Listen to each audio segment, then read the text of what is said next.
तो यारो कैसे हो आप सब? Welcome to another video. तो यारो आज मैंने देखी रंगबाज वेब सीरीज, जो कि करीब 2018 में रिलीज हुई थी। और भाई यार ये वेब सीरीज कमाल की, मतलब मजा आया यार पूरी वेब सीरीज देखने में। बेसिकली वेब सीरीज बेस्ड है हमारे गोरखपुर के गैंगस्टर शिव प्रकाश शुक्ला पर। उनके लाइफ की स्टोरी, पूरी कहानी जो है इस वेब सीरीज के थ्रू में दिखाई गई कि मतलब किस तरह से वो गैंगस्टर बने और किस तरह से उन्होंने कितने सारे मर्डर किए। 25 साल की उम्र में करीब 20 से ज़्यादा मर्डर उन्होंने किए थे। और किस तरह से वो पकड़े गए, उनकी लाइफ की स्टोरी क्या थी, किस प्रॉब्लम का उन्होंने सामना किया और कितने मर्डर किए उन्होंने, कितना बेरहम थे या जो भी कुछ भी हो, उनकी लाइफ की स्टोरी पूरी तरह से इनमें एक्सप्लेन करके दिखाई गई है। और ये बेसिकली पूरी ट्रू है, क्योंकि उनके पास जो डायरी मिली थी उसमें से ये स्टोरी जान करके मूवी को यानी वेब सीरीज को बनाया गया है। देखो बेसिकली एक नॉर्मल सा लड़का किस तरह से हथियार उठा लेता है और उसके बाद किस तरह से उसको मजा आने लगता है उस चीज में और वॉयलेंस शुरू करता है, और किस तरह से लोगों को मारने में उसको मजा आने लगता है और किस तरह से वो दरिंदा बंदा चला जाता है। बेसिकली इस पर फोकस किया गया है। शिव प्रकाश शुक्ला यानी गोरखपुर का गैंगस्टर, उन्होंने पहली बार यूपी में AK-47 चलाई थी और उन्हीं को पकड़ने के लिए पहली बार स्पेशल टास्क फोर्स यानी STF का गठन किया गया था। और स्पेशल टास्क फोर्स के जाबाज ऑफिसर्स ने उन्हें पकड़ा था, यानी मार दिया था, इनकाउंटर कर दिया था। क्योंकि स्पेशल टास्क फोर्स का गठन इसलिए किया गया था कि उन्हें डायरेक्ट इनकाउंटर का ऑर्डर रहता है और वो लोगों को शूट करते हैं। वहीं से पहली बार स्पेशल टास्क फोर्स का नाम जाना लोगों ने और वहीं से उनका काम चालू हुआ। बेसिकली स्टोरी थोड़ी बहुत मैं आपको बताता हूँ, ये रहती है कि शिव प्रकाश शुक्ला जो है उनकी बहन को एक आदमी छेड़ देता है जो कि दुकानदार रहता है। और फिर वो शिव प्रकाश शुक्ला जोश में आ जाते हैं और उन्हें पता चलता है कि उनकी बहन के साथ ऐसा हुआ है। तो फिर वो सीधा तमतमाए अपने दोस्त के साथ कट्टा लेकर पहुंच जाते हैं और उसको हाथापाई में जानबूझकर तो नहीं मारते, पर उन्हें हाथापाई में होते करते करते उन्हें गोली लग जाती है और वो मर जाता है।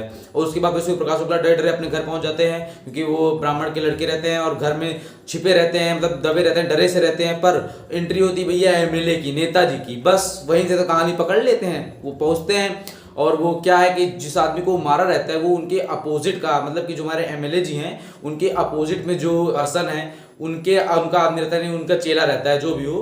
पर उसको मारने के बाद फिर जाके उससे मिलते हैं शिव प्रकाश शुक्ला से। वो डरा समय अपने घर में बैठा रहता है और उसके बाद करते हैं, उसे कन्विंस करते हैं और कहते हैं जो तुमने किया सही किया। बस वहीं से फिर बर्बादी का लक्षण हो जाता है। तो फिर वो किस तरह कन्विंस करके उसको भेजते हैं बंगलौर, और जिस आदमी के साथ भेजते हैं फिर भैया वो घर वर पे बात करने देता नहीं है। और उसके बाद फिर वो उन्हें सिखाता है कि बाबूजी का काम है, ये वो कहानी है। तो फिर उसको बनाते हैं वहीं से गैंगस्टर, और उसके गैंगस्टर बनने की कहानी शुरू होती है। देखो जब चैलेंज आता है ना कि भाई तुम कर नहीं पाओगे ये, तो फिर वहीं से आदमी के अंदर जुनून आने लगता है कि बस अब तो मुझे ठोक ही देना है। हाथ में असला लेके निकल दिए और लोग गोलीबारी मारने फिर वहीं पे बर्बादी का लक्षण पकड़ लिए। स्टार्ट होती है हमारे शिव प्रकाश शुक्ला की कहानी, और वो लोगों को मारते जाते हैं, फिर उनको मजा आने लगता है, फिर वो अपनी गैंग बनाते हैं। देखो भी इसमें ब्राह्मण और ठाकुर के बीच का थोड़ा विवाद दिखाया गया है, और उसमें वो ठाकुर को भी अपने साथ रखते हैं और इस प्रकार से उनकी गैंग को तैयार करते हैं। और फिर वो लग जाते हैं अपने मिशन पर। वो तो फिर गैंगस्टर बन ही चुके थे और लग जाते हैं अपना टीम बनाकर बड़े बड़े लोग को, MLA MP और मिनिस्टर को मारने में।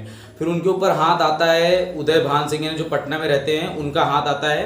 वो दरअसल क्या है, उनको मिलने के लिए बुलाते हैं। पहले तो ब्राह्मण ठाकुर का मैटर भी उसमें चल रहा होता है और वो उनको मिलने के लिए बुलाते हैं, लेकिन वो बंदा मिलने के लिए जाता है अकेले, क्योंकि उसको रिस्क लेने में मजा आता है। और फिर उदय भान सिंह उनको भड़काते हैं, उनको समझाते हैं कि तुम कुत्ता बनकर मत रहो मंत्री जी का, या मतलब जिसका भी कुत्ता बनकर मत रहो, तुम अपना कुछ कर सकते हो। फिर वहीं से भाई साहब उस बंदे के अंदर जुनून आता है, क्योंकि उसमें जवान खून और ताव के बहकावों में आ जाता है। वो लग जाता है उदय भान सिंह का काम करने में, जो कि उदय भान सिंह बेसिकली जेल में रहते हैं और जेल में अपना पूरा साम्राज्य बना रहते हैं। और उनकी एक लाइन मुझे पसंद आ जाती है कि उन्होंने कहा कि जेल दुनिया की सबसे सुरक्षित जगह है जहां आप यहाँ पे बैठ के कुछ भी कर सकते हैं, और वो जेल में बैठ कर अपना पूरा साम्राज्य चलाते हैं। तो ये बात खटकती है रमाशंकर तिवारी को, क्योंकि क्या है उनका लौंडा रहता है ये शिव प्रकाश शुक्ला। ये बात उनको खटक जाती है और फिर वो समझाते हैं, लेकिन शिव प्रकाश शुक्ला कहता है हाँ हाँ ठीक है, पर वो समझता नहीं, क्योंकि उससे दिमाग में आ जाता है वहम और वो भड़क जाता है और उसको चाहिए रहता है अपना साम्राज्य। फिर उदयभान कहते हैं कि मैं तुम्हें ये दिला दूंगा, वो दिला दूंगा। फिर उसके वहीं से कहानी पकड़ लेती है अपनी रफ्तार, और शिव प्रकाश शुक्ला रुकता नहीं है। फिर वो निकल जाता है और अपने मन की करता है, लोगों को मारता है, काम करता है। उसे रेलवे का ठेका वगैरह देने की बात होती है। फिर वो अपनी गैंग को तैयार करके यहाँ वहाँ छिपता रहता है, भागता रहता है। फिर स्पेशल टास्क फोर्स अपने मिशन पर लगी रहती है। सबसे बड़ी गलती शिव प्रकाश शुक्ला की, क्योंकि वो एक नंबर का आशिक आदमी रहता है और अपनी गर्लफ्रेंड से बात करने में लगा रहता है। बस वहीं से कॉल उसकी ट्रेस होनी चालू होती है और पुलिस वाले STF वाले लग जाते हैं। उस समय तो कम्युनिकेशन सिस्टम या जो भी इलेक्ट्रॉनिक बेसिस पर मटेरियल्स थे वो इतने हाई फाई तो नहीं थे कि तुरंत कॉल को ट्रेस कर लेते जिस तरह अभी कर लेते हैं पुलिस वाले। उस समय नई नहीं थी, वही 80 का दौर था, नहीं सॉरी 1980 के आसपास का दौर था आई थिंक।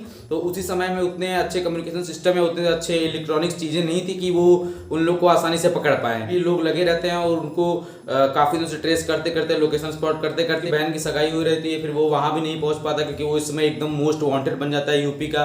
और फिर जब एक बंदा ऐसे अचानक से अपने दम पर आगे निकलने लगता है, क्राइम वगैरह करने लगता है, तो बड़े बड़े जो लोग हैं जिनकी पोल उसके पास रहती है, फिर वो लोग तमतमा जाते हैं। फिर वही मंत्री जी सुपारी मतलब कि पुलिस वालों को बुलाते हैं, समझाते हैं कि बस उसको मारिए, किसी भी तरह से मारिए क्योंकि वो हमारा लड़का नहीं रहा। अब फिर वही लोग स्पेशल टास्क फोर्स को और थोड़ी सुविधाएं या थोड़ी उनके फेवर मिल जाता है और वो लोग लग जाते हैं। और उसके बाद वही कॉल ट्रेस करते हैं, वो पहले भी उस चक्कर में फंस चुका होता है और फ़ोन के जरिए उसका लोकेशन स्पॉट किया जाता है और फिर वहीं पकड़ के शुक्ला और उसकी गैंग को सबको एक तरफ से मार दिया जाता है। और वहीं कहानी एंड होती है हमारे गैंगस्टर शिव प्रकाश शुक्ला। तो यार इस वेब सीरीज को देखकर यही सीखने को मिलता है कि अगर आप गलत काम करेंगे तो आपका जो समय है जीने का वो बहुत कम ही रहेगा। अगर आप किसी के बहकावे में आपको आना नहीं है, कोई कह रहा है हाँ आपने गलती, आप अपनी गलतियों को एक्सपेक्ट कीजिए और उससे सुधार लाइए, ना कि ये कि अगर आपने कोई गलती की और आपको उस चीज़ में मजा आ गया एक बार तो आप उसके पीछे लग जाइए और उसका अंत हमेशा बुरा ही होता है। तो आजकल बहुत सारे लौंडे नए नए जोश में कट्टा बंदूक असला लेकर टहल रहे हैं, लेकिन सब शिव प्रकाश शुक्ला नहीं बन सकते हैं और बन भी जाएंगे तो बहुत जल्दी